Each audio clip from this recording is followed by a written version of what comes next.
Welcome to the webinar, Selecting Evidence-Based Practices. This is one of 11 webinars developed by the National Center on Response to Intervention. This webinar focuses on the steps needed to select evidence-based practices and provides guidance on how to utilize several online resources that provide information on curricula and interventions. My name is Jenny Scala, and I am one of the technical assistance providers at the National Center, and have been working with the National Center for a number of years in providing supports to a number of states on implementing response to intervention. The National Center has developed a series of webinars to cover information that is important for RTI implementation.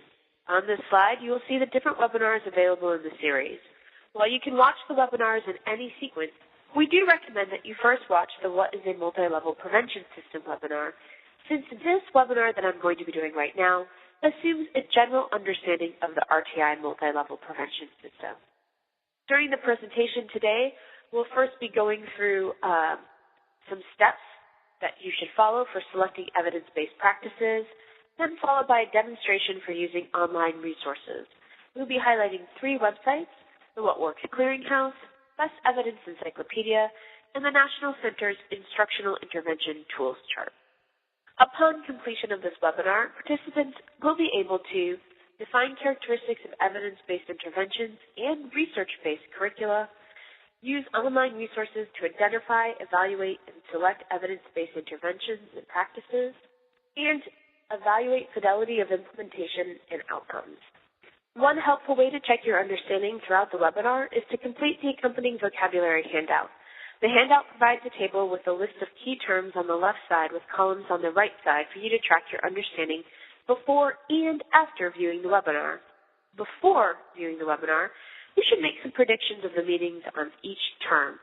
Then throughout the webinar, you will complete the final meaning column based on the definitions provided, along with a picture sketch example column where you can add anything helpful for remembering what you have learned. You can see how, in this example, I was able to clarify the meaning of primary prevention level after watching the webinar. If you've not already made predictions for the key terms of this webinar, please go ahead and pause the webinar so that you can do so now. Press play when you are ready to continue. The National Center refers to an evidence-based intervention as an intervention for which data from scientific, rigorous research designs have demonstrated or empirically validated the efficacy of the intervention. That is, within the context of a group or single-subject experiment or a high-quality quasi-experimental study, the intervention is shown to improve the results for students who receive the intervention. Research-based curricula, on the other hand, may incorporate design features that have been researched generally. However, the curriculum or the program as a whole has not been studied using a rigorous research design as identified and defined by the Elementary and Secondary Education Act. Remember that the National Center recommends different evidence standards across intervention levels. The research-based curricula is recommended for primary prevention across subjects. This means, again, that components have been researched and found to be generally effective. However, the curriculum material as a whole has not been rigorously evaluated as an entire package. Evidence-based intervention, though, is recommended for students that are receiving supports at the secondary and tertiary levels of prevention. This means that the curriculum has been evaluated using a rigorous research design and that there is an evidence of positive effects for students who receive the intervention. Selecting evidence-based practices involves a multi-step process that demands the consideration of needs and priorities and the identification of practices that match those needs and priorities.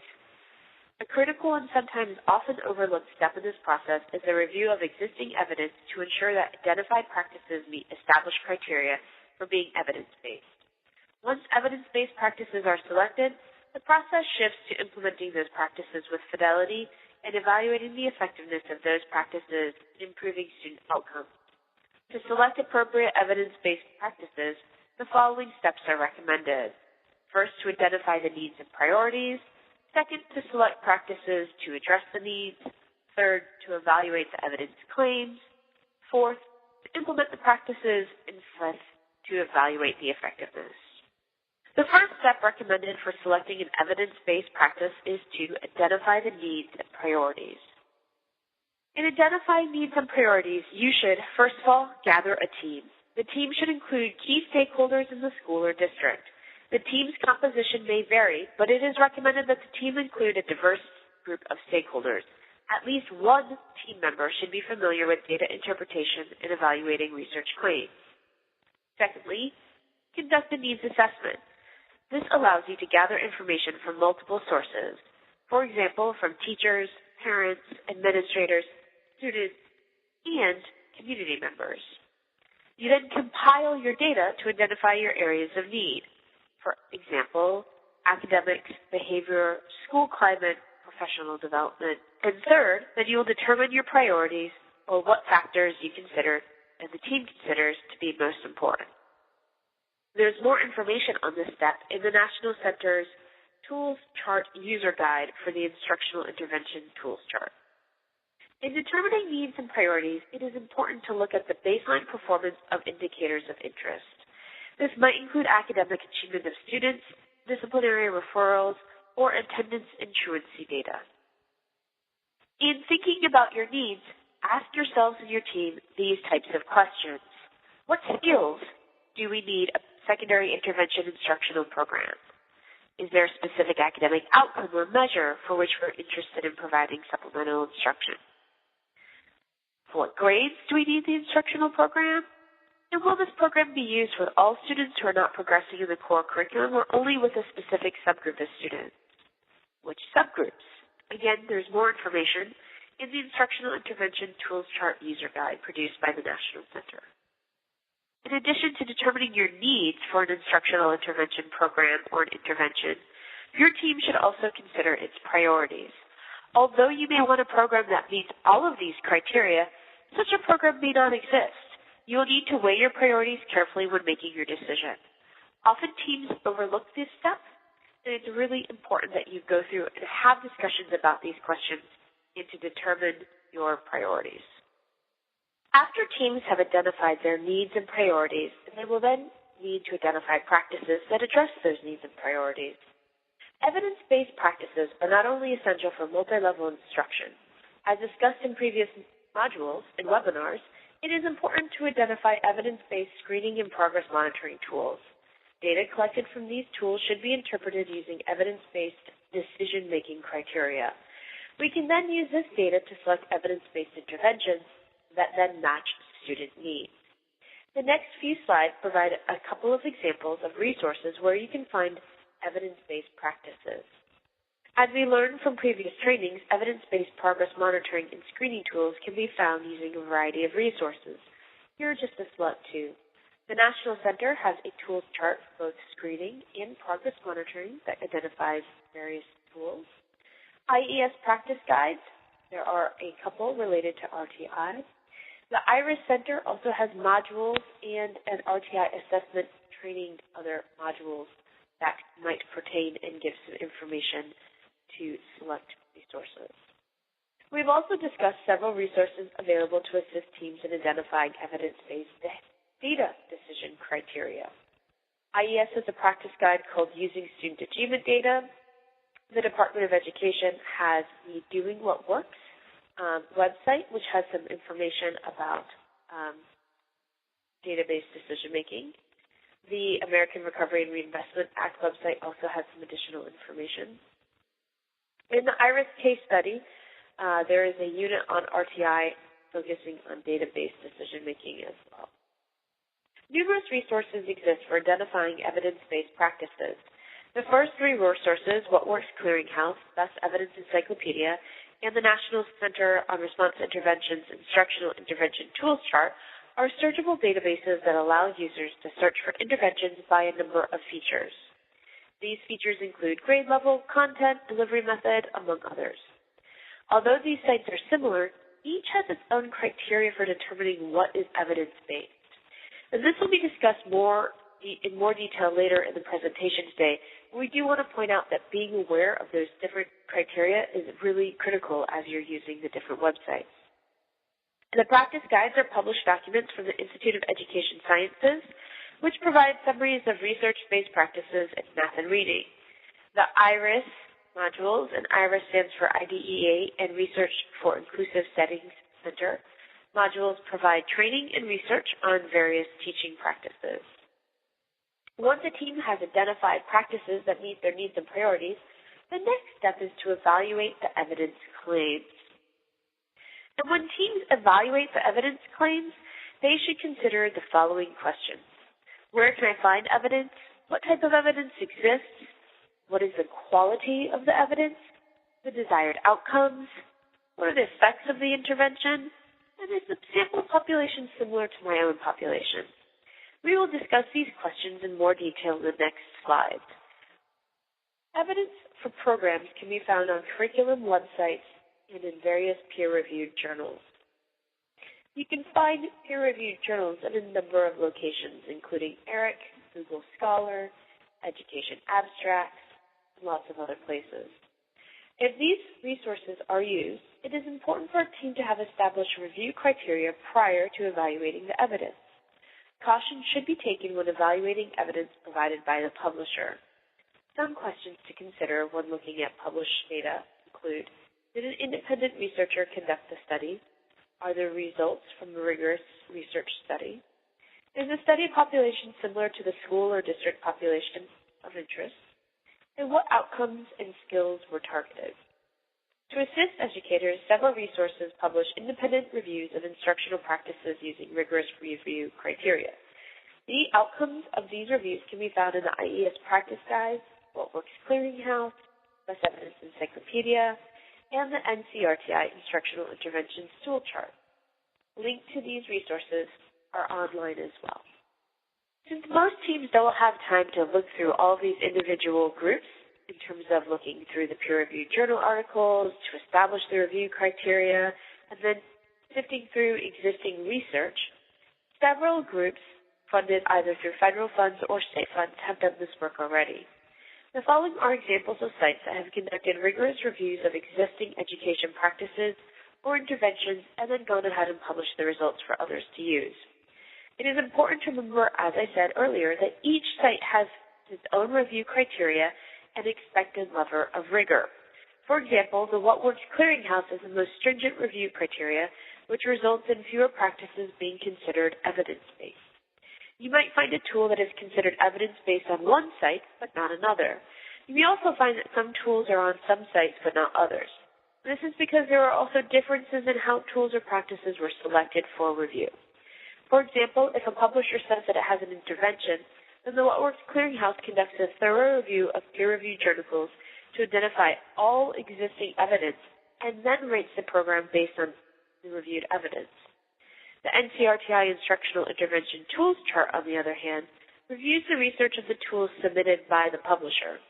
As a result, NCRTI does not rate the program, it rates the submitted research evidence. Regardless of the site used to identify evidence-based programs, it is important to understand how the tools were selected and what criteria were used to rate them. Evidence may come in different formats and from different sources.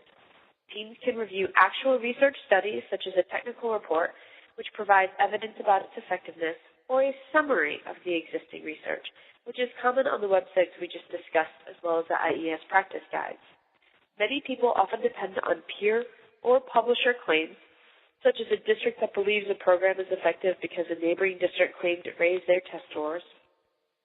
Teams may find other evidence, such as a brief claiming the positive effects of research conducted by the publisher or research conducted within the school district. It is important to review these types of reports closely to determine the quality of evidence, which we will discuss in more detail later. Evidence not only takes on different forms, but it also includes various types of research studies. While not always feasible, randomized control trials are considered the most rigorous form of research. Eligible subjects are randomly assigned into groups to receive or not to receive one or more interventions that are being compared. Carefully designed studies with quasi-experimental designs do not randomly assign students, although an attempt to best approximate the effects of randomization that are found in randomized control trials. They do that through a number of different methods to minimize selectivity bias. Both types of studies work to ensure that the affection for the intervention are not based on extraneous variables or initial differences between the control and experimental group, but are a result of the actual intervention. Single case designs are research studies where the researcher attempts to demonstrate an experimental treatment effect using single participants. Quantitative research syntheses use statistical techniques to combine multiple quantitative research studies. An example would be a meta-analysis. In addition to looking at where the evidence came from and the type of evidence provided, it is important to look at the quality of the information provided and whether it is feasible to implement the program under normal conditions. Some questions to consider in looking at that information include: who implemented the intervention? Was the intervention described? Was there a manual? How often did the intervention occur? Was fidelity evaluated in the study? If so, how? And what phase of research? It is also important to consider how feasible it would be to replicate what was done in a classroom or in a school. The following should be considered when thinking about feasibility of the intervention. How complex is the intervention? How much staff training would be necessary to implement it? How often should the intervention be delivered?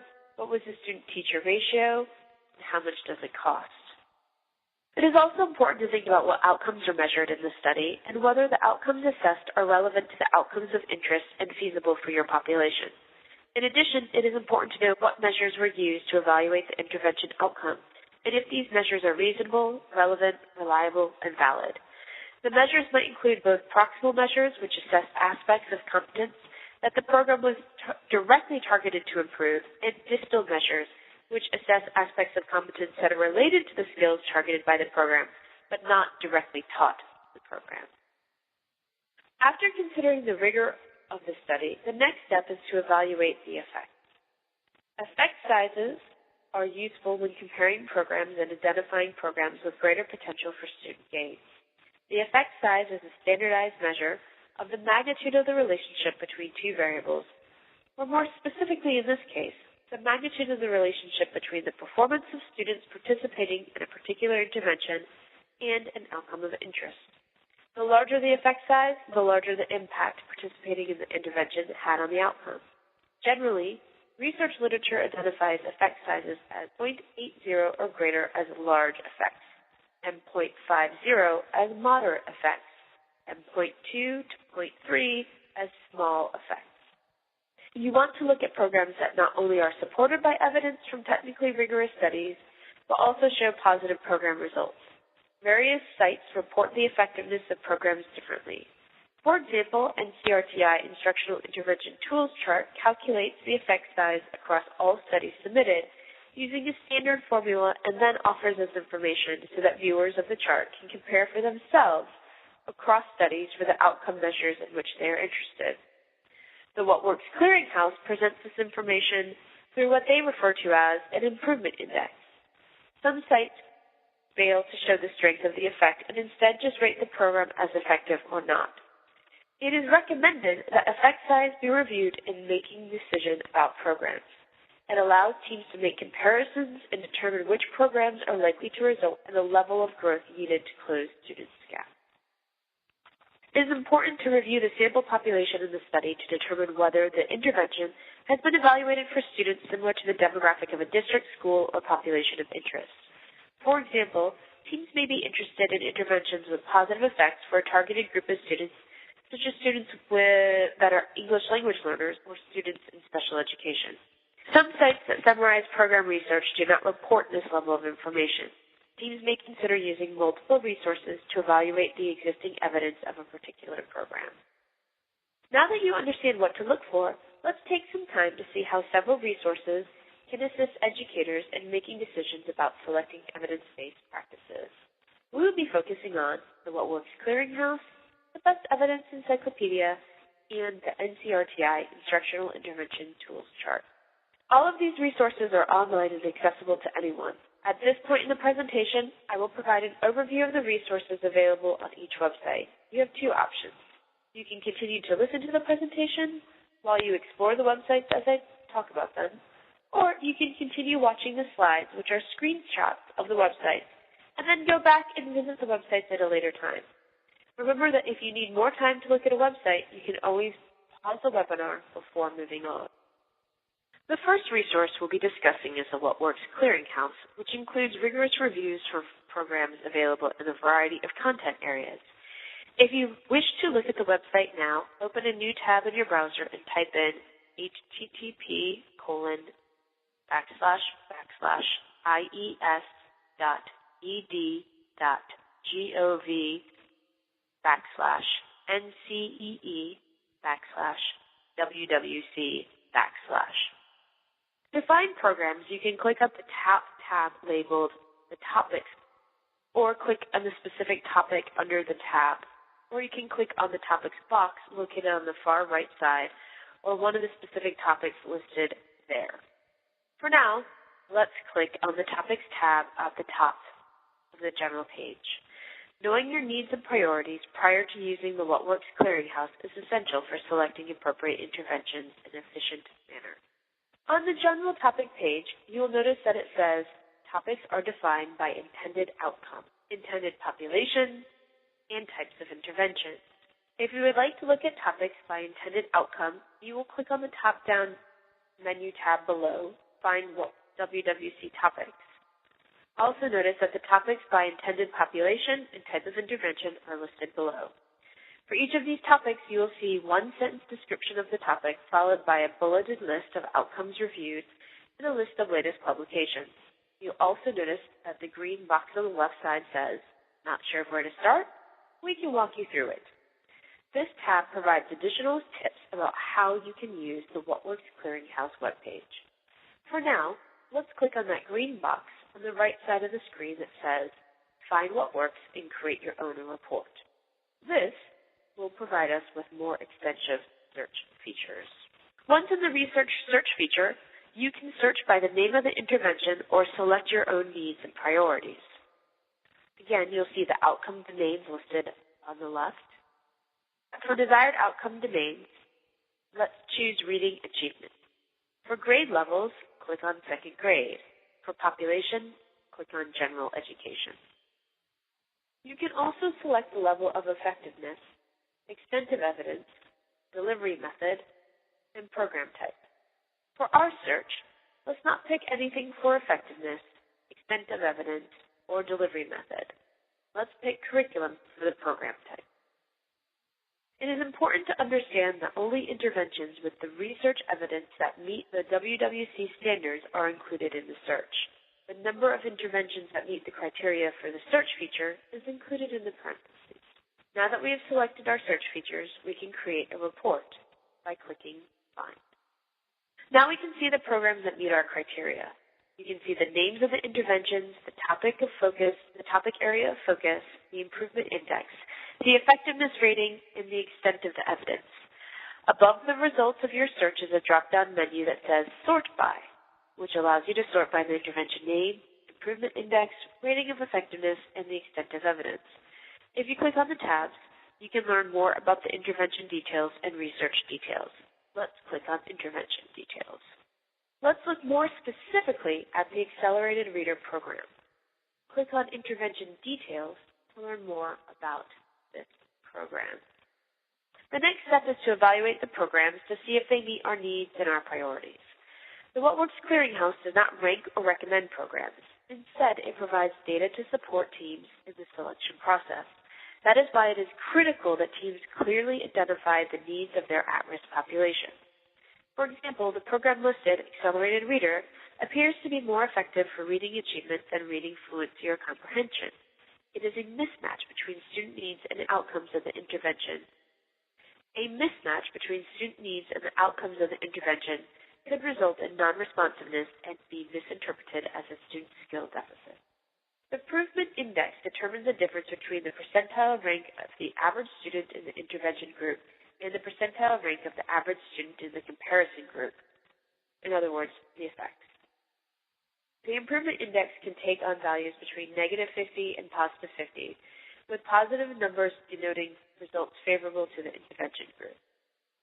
The smaller the index, the smaller the gain students made from the comparison group. For example, in this case, the differences between students in the Accelerated Reader intervention and those in the comparison group are minimal for reading comprehension outcomes. There is a greater difference in reading achievement than reading fluency or reading comprehension. A negative index would indicate students made less progress in the program than other students. Scores closer to 50 are considered to have demonstrated greater gains. For each intervention, the effectiveness rating summarizes the results of the studies that meet WWC evidence standards. The effectiveness rating shows whether the studies indicate the intervention has a positive effect, a potentially positive effect, a mixed effect, a potentially negative effect, a negative effect, or no discernible effect.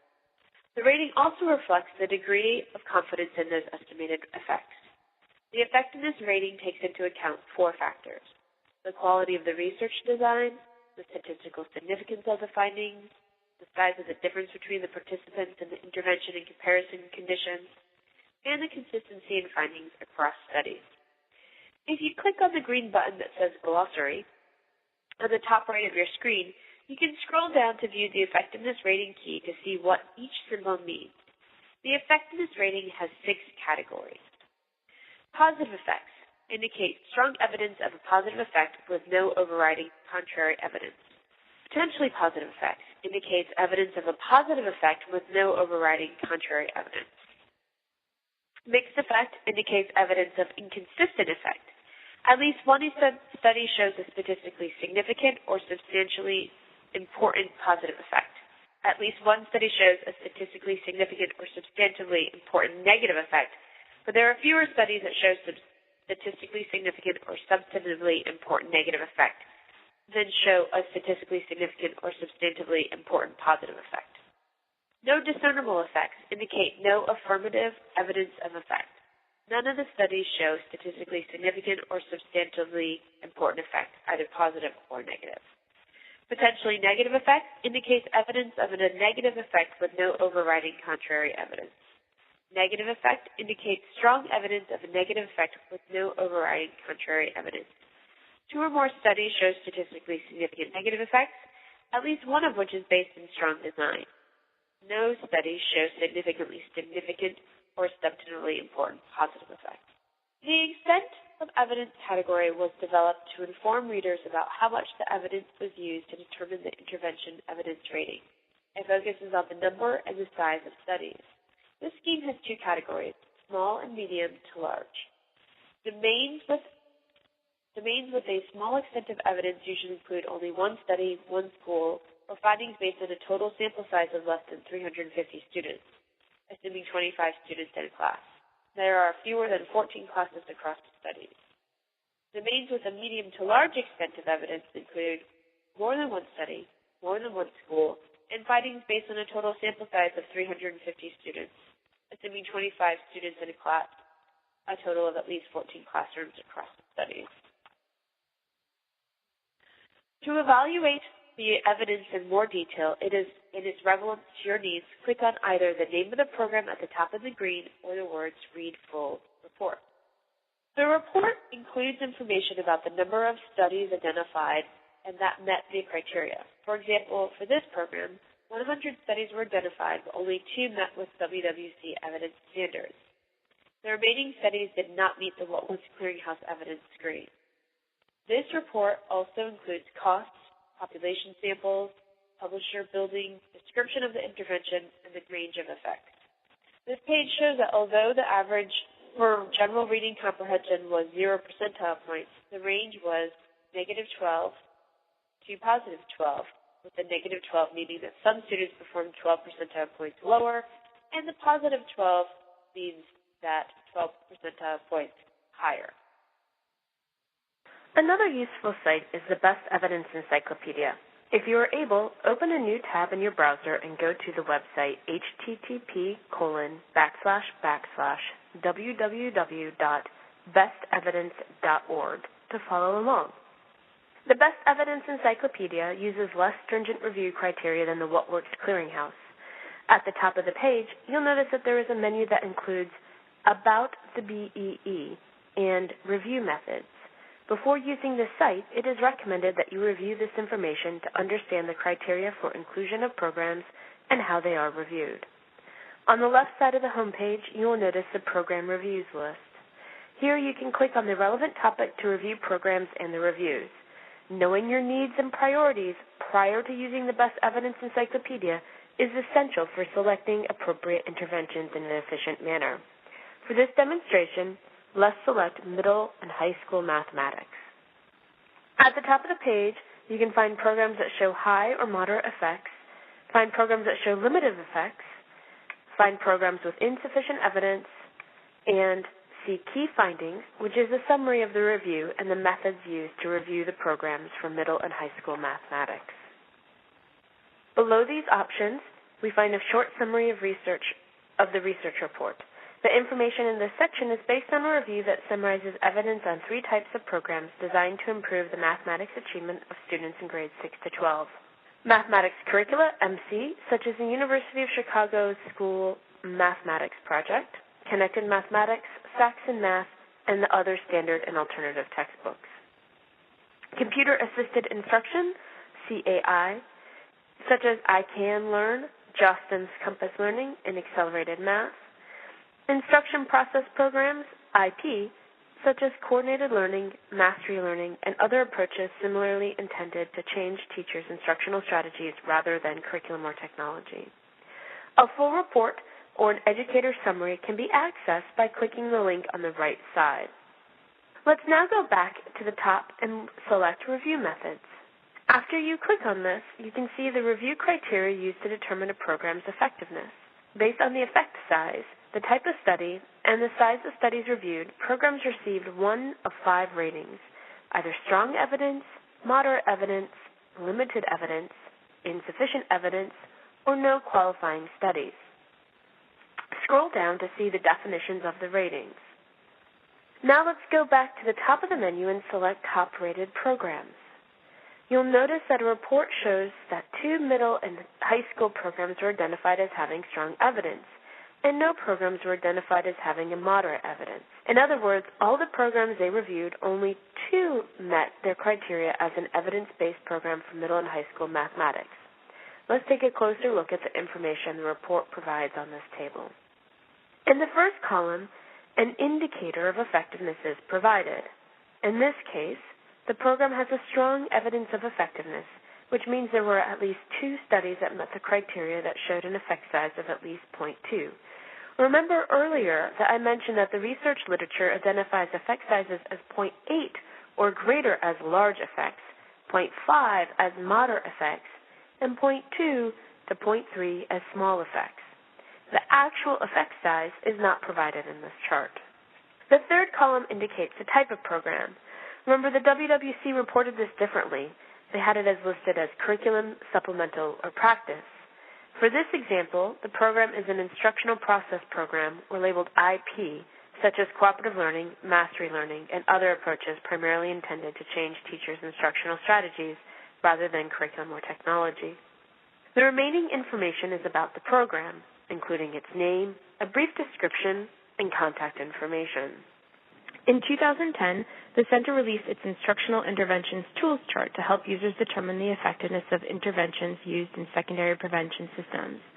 You can go to the Tools chart now by typing www.rti-success.org/instruction tools. The first column has the program name, and the second column shows the research study or studies that was evaluated for that particular program. Indicators of study quality and effect size data are provided in the remaining columns to assist consumers in evaluating the efficacy of the specific program. All programs on the tools charts have been submitted for review. In other words, it is voluntary for programs to send their information to the National Center's Review Committee. As I just mentioned, each tool on these charts is presented because the developers voluntarily submitted them to the National Center for review in response to one of NCRTI's annual calls for submissions. That means that the Instructional Intervention Tools charts is by no means an exhaustive list of every available intervention. It's important to keep this in mind. These charts are intended to be a source of information that can help users select tools and programs, and they can help you think about what information you need to know to select an appropriate tool or program. If there's a tool or program that you are considering using but it is not on the chart, We recommend that you call the developer directly and ask them to submit their product to our review process. Unlike the previous resources, the NCRTI Instructional Intervention Tools chart does not provide an overall rating for the program. Instead, it reviews the supporting research that is specific to RTI. For a tool to be reviewed, it first had to meet the instructional definition. This is the operational definition of instruction that was developed by the National Center's Technical Review Committee. Additional or alternative intervention programs to the core curriculum conducted in small groups or individually with evidence of efficacy for improving academic outcomes for students whose performance is unsatisfactory in the core program. So this definition reflects instruction that would occur in what we would typically refer to as secondary intervention. The goal of the instruction TRC is to identify those standard treatment protocols that have been found through research to be effective. That is, to help users identify programs that have first been studied through rigorous design and secondly show positive, meaningful treatment effects. The Center in no way recommends any specific programs, nor are the programs on the chart endorsed more than those that are not on the chart. At the top of the tools chart, you'll notice that there are two drop-down options. This is a new feature which allows you to sort tools and programs by the subject, math and reading, and the grades, either elementary or secondary. To use these features, select the appropriate subject or grade level and press the filter button. If you want to return to see all of the tools, simply press reset. The tools chart allows you to narrow your search by selecting certain interventions or studies to compare side by side. To select certain interventions or studies, simply check the box in the last column of the chart. Go ahead and select as many as you would like to compare. Because the Instructional Intervention Tools chart looks at the research studies of the interventions, you may have more than one study for the same intervention. For example, if you look at corrective reading decoding, you'll see that there are multiple research studies. When looking at the tools chart, you may want to compare different interventions, or you may want to look at the different studies available for a single intervention. The Compare feature allows you to do either of these options. Now press the Compare button, and the chart will appear with the interventions or studies that you selected for side-by-side comparison. The Instructional Intervention Tools chart includes information on three aspects of a program: study quality, effect size, and implementation requirements. You can click on the program name to see the implementation requirements. Click on a program of your choice in the first column of the chart, and this information will appear. This pop-up will come up containing information about the intervention, usage requirements, the training needed for the intervention, the cost of the intervention, and the program specifications and requirements. You can also click on the links to find more information about the participants, the study design, fidelity of implementation, and measures. When reviewed, the Technical Review Committee used the following questions to judge these components. For participants, they were looking at if the students in the study were at risk. Were the program instructors in the study similar to what the vendors state is necessary? For design, did the study design allow the Technical Review Committee members to conclude that the intervention program, rather than extraneous variables, were responsible for the results? Fidelity of implementation. Was it clear that the intervention program was implemented as it was designed to be used? Measures. Were the study measures accurate and important? The chart provides information for both proximal and distal measures. Remember earlier we defined proximal measures as measures that assess aspects of competence that the program was directly targeted to improve. And distal measures are those that assess aspects of competence that are related to the skills targeted by the program but not directly taught in the program. For participants, the Technical Review Committee looks for evidence that the sample that was studied is indeed considered at risk. Because these are secondary interventions, they are designed to target the needs of at-risk students, so the sample should have those qualifications. Users can click on the bubbles to find the information used to rate the tool. This information also allows the users to compare their population to the populations researched in the study. Click on the circle in the participants column, and a pop-up will provide information about the sample size, inclusion of English language learner students, and grade levels of the sample. For design, The review committee generally looked for studies that have been designed in such a way that any results can be attributed solely to the intervention, not any extraneous factors. This means that the study ideally used random assignment or it was a high-quality quasi-experimental design, which means that any systematic differences between the control group and the treatment groups are small and are accounted for approximately in the analysis. The following elements were used to determine this rating. Did the study use random design? If not, was it a tenable quasi-experiment? If the study used random assignment, you'll see that there continues on the slide in the pop-up these additional questions that were used. The next column shows the rates of fidelity of implementation, which means that the study was able to document how the intervention was implemented and whether or not it was implemented in exactly the same way as it was intended. In the next two columns, measures, the Technical Review Committee looks at whether the outcome measures that were assessed in the study are relevant. In other words, first, are the outcomes related to the program's instructional content, and second, have these measures been proven to be reliable and valid? The review committee also wants to see studies that look at a range of both proximal and distal measures. When you click on either the proximal or distal measure bubble, you will obtain the measure, the score type, the range of measures, the reliability statistics, and the relevance to the program instructional content. Proximal measures assess aspects of competence the program was directly targeted to improve. Typically, this does not mean the very items taught, but rather novel items structured similarly to the content addressed in the program. For example, if a program teaches word attack, a proximal measure would be the decoding of pseudo-words. If a program teaches comprehension of cause-effect passages, a proximal measure would be answering questions about cause and effect passages structured similarly to those used during the intervention, but not included in the very passages used for the intervention. In this example, Woodcock-Johnson 3 basic reading skills, Woodcock-Johnson 3 letter word identification, Woodcock-Johnson 3 word attack, and Dibble's oral reading fluency were all proximal measures. Distal measures assess aspects of competence that are related to the skills targeted by the program, but not directly taught in the program. For example, if a program teaches word-level reading skill, a distal measure would be answering questions about passages the student reads. If a program teaches calculation skills, the distal measure would be solving word problems that require the same kinds of calculation skills taught in the program. In this example, there were no applicable distal measures. To the right of the study quality columns are the effect size columns. There are many different methods for calculating effect size.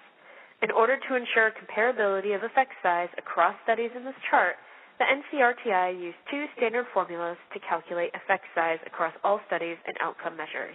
Developers of programs on the chart were asked to submit the necessary data to compute the effect sizes.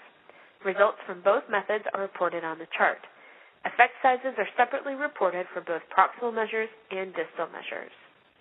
The adjusted post-test refers to post-tests that have been adjusted to correct for any pre-test differences between the program and control groups.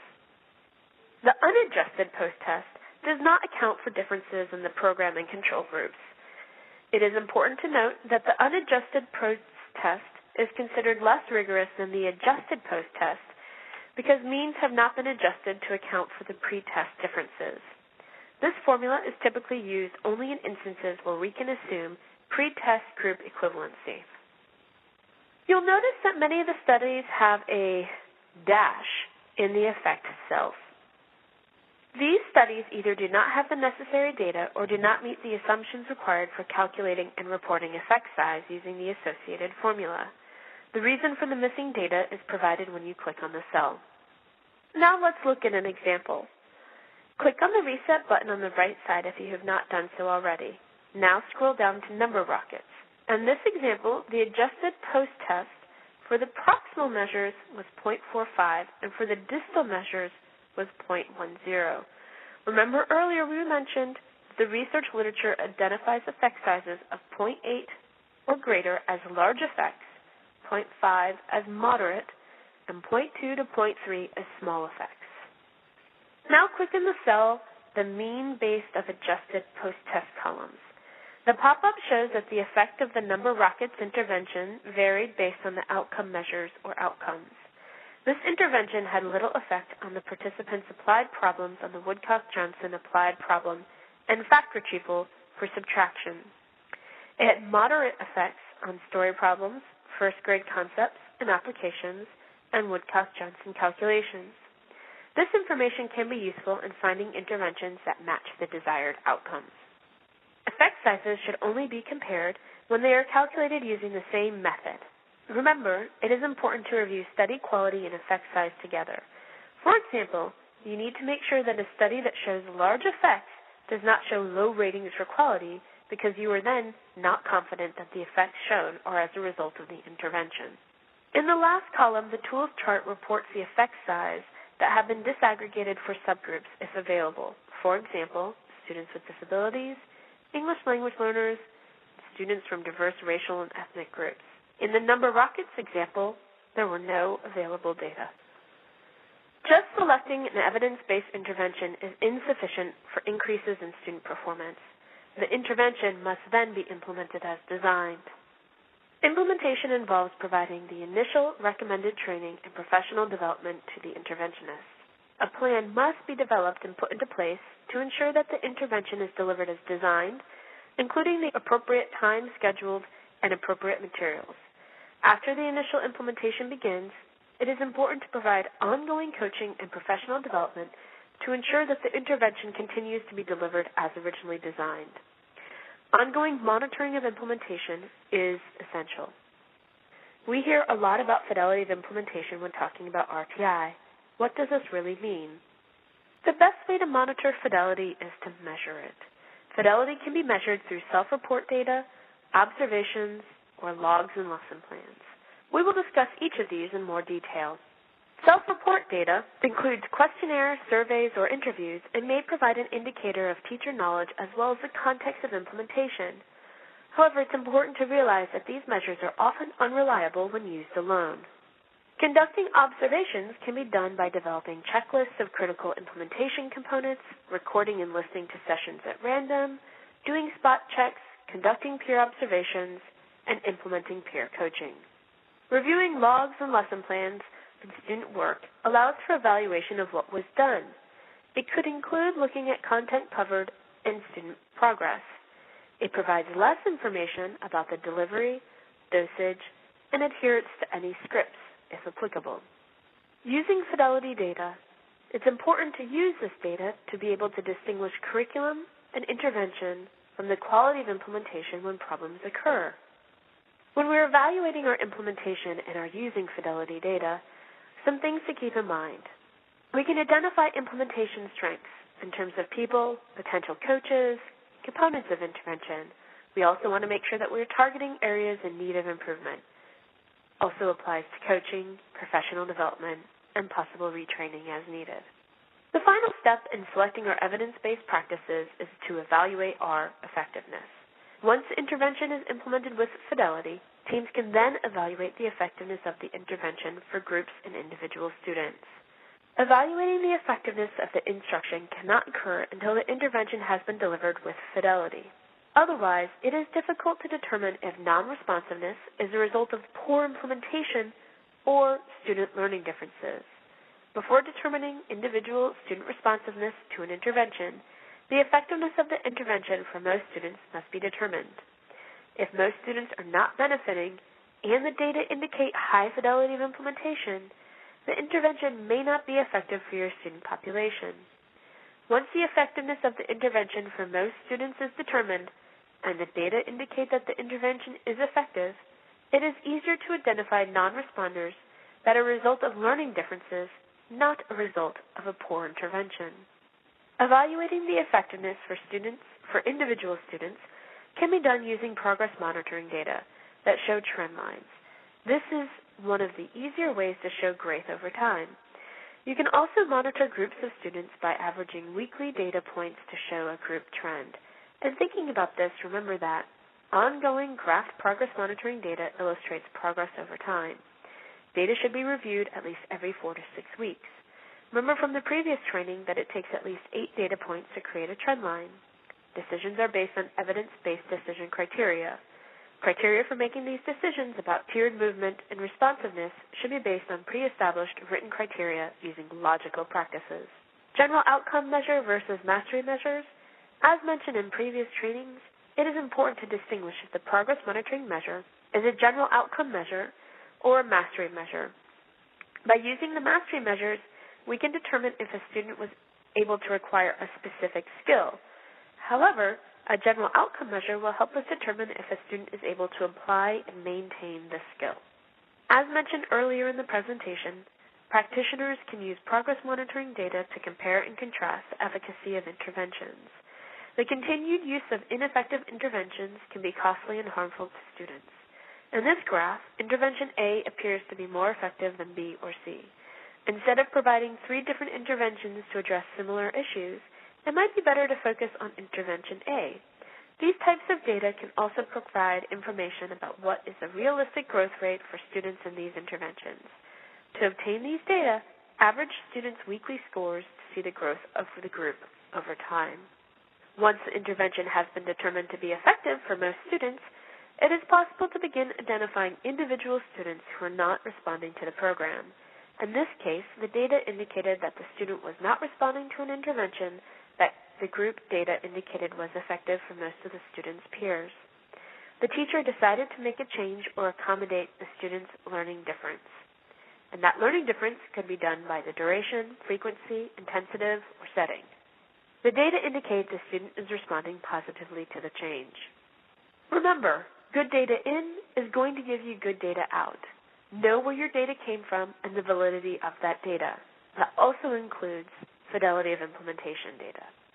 You want to make sure that your focus is on the big picture or on all students, or most students making progress. We want to get away from looking at just individual students, but we want to make sure that we can keep the individual students' growth in perspective of the bigger picture of how all students are doing. We want to make sure that all instructional and curriculum decisions are based on data. And finally, we want to make sure that we keep it simple and efficient. If you need more information, please make sure that you can look at these following websites. We want to thank you for taking the time to listen to Selecting Evidence-Based Practices. To find more resources on this topic or to view other webinars in the Implementer series, please visit the National Center's website at www.rti4success.org. You can also find more information from the RTI Action Network and the IDEA partnership sites.